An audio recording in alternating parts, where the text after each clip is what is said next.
Tesla sales are crashing absolutely everywhere. It is the end of the world. As we know it, strangely, I do feel fine because I have some context around those numbers to help myself understand and hopefully help you understand. And of course, I brought on Herbert, who helps me understand even more thoroughly, because this is what we're going to do. We're going to talk about it. We're going to address these misses on production and delivery and add some context and help you decide along with us whether or not these are legitimate concerns, overblown concerns, or if we're just getting the whole thing wrong. I'm Brian. Welcome to Future Asa. So you've, of course, seen the headlines, Herbert. Tesla sales down in France and Scandinavia as Musk faces test of brand. Correlation does not always equal causation, but there are a number of markets. Tesla, whose cars top sales charts in Norway, Sweden, and Denmark in 23 and 24, has slipped this year behind rivals with newer model lineups. Interesting that you would bring that up, such as VW and Toyota. So we're going to get into a whole bunch of charts, but real quick, why would sales be down in Europe? Well, first of all, it's very lazy, quite the lazy statement that says, oh, the sales are down because of Musk sentiment. Certainly, there's a number of things that are impacting it, but it's hard for me to say that it's mostly because of Musk sentiment. We don't know yet, but I think most of it is because of the transition of the new Model Y from the old Model Y. What happens when you're producing 20, 25,000 Model Ys per week globally? What happens when you then say, hey, I've got a new Model Y, I need to start producing that? Well, you don't produce 20, 25 of that 1,000 per week. You start producing 2,000 per week in China, and then you start ramping up the others. So what happens? You've got days where you are trying to sell your old car, but not building your old car, trying to build your new car as much as possible. But not selling your new car. You're not selling your new car yet. And so what happens? Sales go down. It's well, pretty let's standard. Flip the script. Yeah. Let's flip the script. Let's say Elon's sentiment was at all-time highs. Right. Yeah. But we're still switching over the factory. Could we be seeing highest ever sales figures? Yeah. No, it's not going to be because there's no cars. Yeah, there's no cars. So it's pretty straightforward. If they had said that this was one reason, then at least that gives them some credibility. But almost so many of these articles written, they just jump right to hatred. Now, there is certainly European, there's so many things, right? European economy, what's happening to all cars? What's happened to them? Now, they might say, oh, they're all going up except for Tesla. Okay. And then so we'll see, is it the Model Y only? Is it the Model 3 as well? Is it and then you need to know what is the cars on hand and then what are the inventory days. You got to compare all of that before you can understand whether or not, Tesla specifically has fallen off the cliff or not. Well, interestingly, this wasn't a slide I had ready for this show, but I have it. This shows that in Europe, EV sales are up. And if you look at some of the European brands, what you'll find is that gas cars are down while electric cars are up. Overall, the market is down, but electric cars are up. Yeah. So that is worth noticing and considering. Let's get to the next chart, which is this one. This one is a bit more interesting, but you can add the same perspective. Tesla electric car sales plunge again in Australia. Model 3 down more than 81%. Now that is interesting. Why would Model 3 be down in Australia? Which month is this though, right? That's the most important thing, because we know that January, February, March are really typically the lowest. Yeah, so it says the plunge continued in February.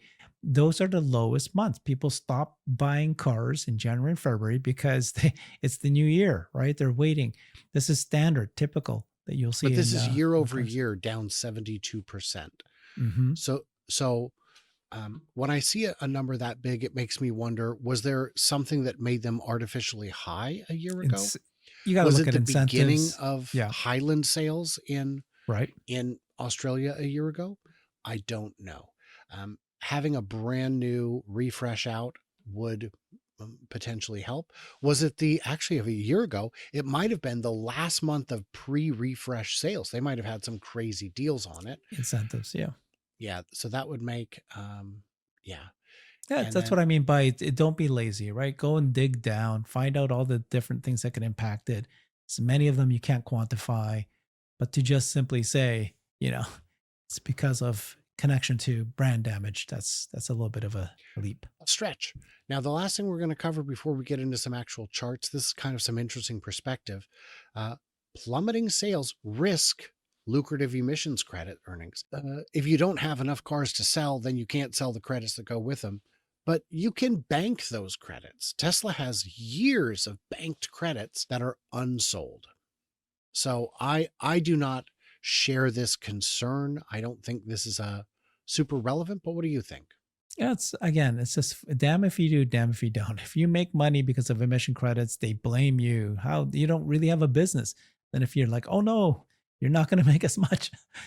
It's a silly thing, anyways. I don't care about the emission credits as much as most people do. It doesn't. It's great for the business Tesla, but it's not something I follow very closely. But it is something you can bank and sell later. We saw, Mm, I think it was Rivian, who in Q4, and AJ caught this when he saw that Rivian had posted a profit for that mm, quarter. He said, how would they do a fire sale on all their regulatory credits? And then the came 10K up. or 10Q came out, and it found, yes, they had a Yeah. fire sale. They got rid of them. So there are four factories. There's three big markets that I'm really focused on: the US, the Europe, and China. In the US, it is definitely too soon to say what this quarter is going to look like.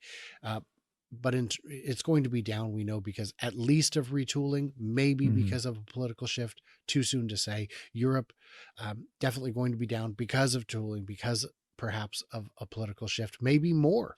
I do not have a mm, good firsthand account of sentiment in Europe regarding Elon's politics. I know I've seen headlines that say that a number of people are upset, but I don't know how closely people follow politics. But in China, let's talk China, because we've got some numbers here.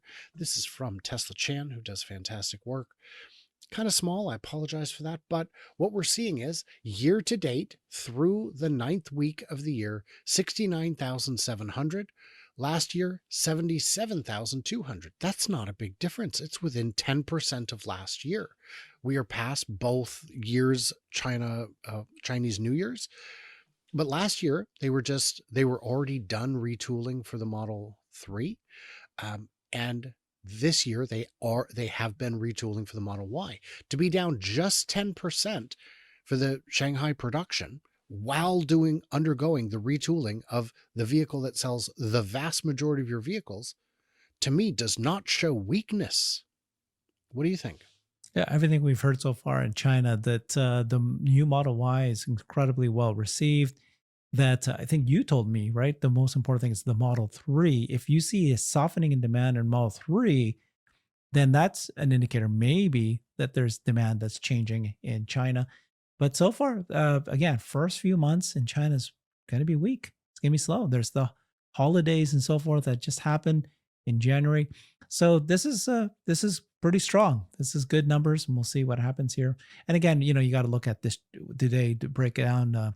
Well, right, wholesale numbers versus retail numbers and all that. Well, let's look at the Model 3 sales. Roland Percher's got this here. And we're seeing this green bar is Model 3 sales. Yeah, it's strong. That's strong. That's consistent with other quarters. In fact, probably you see these dips when there's big export waves. It Yeah. is as strong as ever. It's the Model Y that was low because of retooling. You don't expect to see little tiny Model Y lines like that. And yeah, we've got Roland is I had a chance to meet him in Austria last year. Italy reported 840 Tesla sales, down 20% over the previous quarter, or the previous 3 months. Year to date, down 45%, but again, retooling. China registrations are lower, but only just. Uh, Taiwan, uh, let's see, is doing well. Let's see. Year to date, it's only up 6,000% in Taiwan. Yeah. 6,000%, Small it's up. numbers. Yeah. Small numbers, but it's up. And yeah, we're seeing similar trends. So I guess my question would be, well, first of all, How worried are you? I'm not worried at all. In fact, it's the opposite. I'm extremely excited. I know that the Model Y is a huge hit. That's what we're seeing. Reports after reports that this is extremely well. The reviewers, this is a great car. And it's better than it was previously. I think you've explained also that they'll be able to make more cars faster, cheaper. It cost Tesla a lot less to actually make the new Model Y than the old Model Y. Margin's going to be higher, and I think it's going to sell higher. So that's the most important thing. You have to watch for sequel. Anytime you change the most best-selling car in the world, you got to be careful. It's got to be done right. And you saw the interview by Lars Morvey, and he was saying that it's so hard to figure out. Like we're trying to make this car better, but you got to understand the consumer and try to understand why the consumer love the Model Y so much, and they're trying to figure that out and make sure I don't affect that, whatever it is that they really, really love. And so they were very careful. And I think they hit it out of the park here. So that's good news. Model Y transition was better than a Model 3 transition was, simultaneous in 4 factories across the world. Could be faster, but that can something that can improve next year, next time that this happens. But right now, I'm pretty happy with the transition. That's by all accounts, it was a good transition. I don't know if it could be faster. We don't Mhm. see it. People have said to me, why? Well, Ford doesn't have a bunch of downtime when they release their new truck or their new car. Right. Because they've got 3 months of inventory sitting Yeah. around unsold at any time. Yeah. They could check out for a month and you'd Yeah. never know. Yeah. So yeah, it's different when you run lean on days of inventory. And I would agree with you that it's too soon to say how strong the headwinds will be, if the tailwinds will overcome them. And I think the biggest factor moving forward is going to be more having to do with the economics, world economics, Mhm. than sentiment, than even how good the car is. That's a If good point. there's a Yeah. global recession, it doesn't matter if you have the best car. There was a study out of the UK earlier, it might have been at the end of last year, but within the last few months, that showed that over the past 5-10 years, I think 5 years, the cost of EVs has come down 35%, something like that, All right. while the cost of gasoline cars has increased by something like 17%. And that makes sense to me because EVs are still an emerging technology. There is room to improve, there's room to cut costs. We know the biggest cost is the battery, and the batteries are getting cheaper. Mhm. But gas cars, why did they get 17% more expensive? Inflation. Inflation. They've run out of things to cut. They spent 100 years perfecting the drivetrain. There's nothing left to do to cut costs. You're adding robots that might get you 1% here and there, Right. improving your line speed or operations another 1 to 2%, but you're not going to see a 30% reduction. Where with EVs, today's EVs are awfully, awfully good, and the worst that they will ever be. Mhm. They're only getting better. Herbert, you leave me in a good mood. You do that sometimes. And I don't just say that Vice because I've versa, had man. a very Thank you, man. large cup of coffee today, which I also have. Guys, in the comments, what did we miss? What did we misunderstand? I want to thank so much my new supporters on Patreon, on X, on YouTube. There are a bunch of ways to support me, and it means a lot. It's how I'm able to keep going, especially to places like Shanghai, where I will be in April for the Shanghai Auto Show. It's going to be exciting. A lot of fun. Very stressed out about that, but this too shall pass, said the man about his kidney stone. Mhm. Everybody else, leave a comment. Let me know what's going on. Stay tuned, stay juicy, and I cannot wait to hear from you clever robots when you join me and my buddy Herbert for our weekly live stream on Brighter with Herbert.